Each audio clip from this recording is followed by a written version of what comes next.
বিরোধী দলনেতা শুভেন্দু অধিকারীর উদ্যোগে বন্যা দুর্গতদের ত্রাণ বিতরণ আরামবাগ সাংগঠনিক জেলা বিজেপির সভাপতি তথা পুরসুরার বিধায়ক বিমান ঘোষের।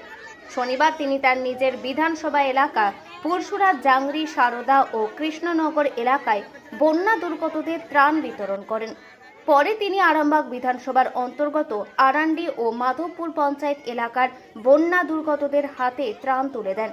তিনি জানান, শুধু আজ নয়, বন্যার শুরু থেকেই তিনি তার সাধ্য মতো মানুষের পাশে দাঁড়িয়েছেন এবং আগামীতেও থাকবেন।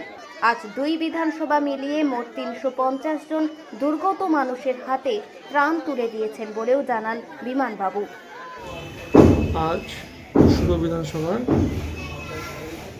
গোবিন্দপুর, এখানে হানা পড়েছিল, এবং বালিপুর দুই এলাকাতে মাননীয় রাজ্য সভাপতি কেন্দ্রীয় মন্ত্রী সুকান্ত দার সহযোগিতায় আমরা ওখানে গিয়ে ত্রাণ দিয়ে এসেছি।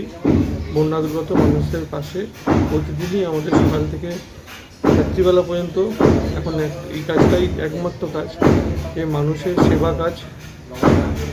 বন্যায় যারা ক্ষতিগ্রস্ত হয়েছে তাদের পাশে দাঁড়িয়ে যতটুকু আমাদের সামর্থ্য আমরা সেবা করে গেছি।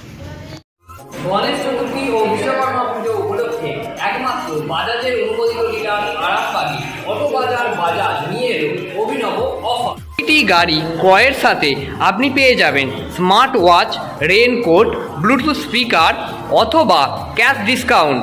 প্রতিটি গাড়ির সাথে আপনি পেয়ে যাবেন রোড সাইড অ্যাসিস্ট্যান্ট। এখান থেকে গাড়ি নিলে আপনি পেয়ে যাবেন 0% রেট অফ ইন্টারেস্ট ও তার সাথে 100% লোনের সুবিধা। বহুদিনের প্রতীক্ষার পরে আমরা পেয়েছি বাজাজের স্কুটার চেতক। একই ছাদের নিচে আপনারা পেয়ে যাবেন সেলফ সার্ভিস এবং স্পেয়ার পার্ট, আর প্রতিটি গাড়ির সাথে আপনি পেয়ে যাবেন হেলমেট, সিট কভার, পেট্রোল।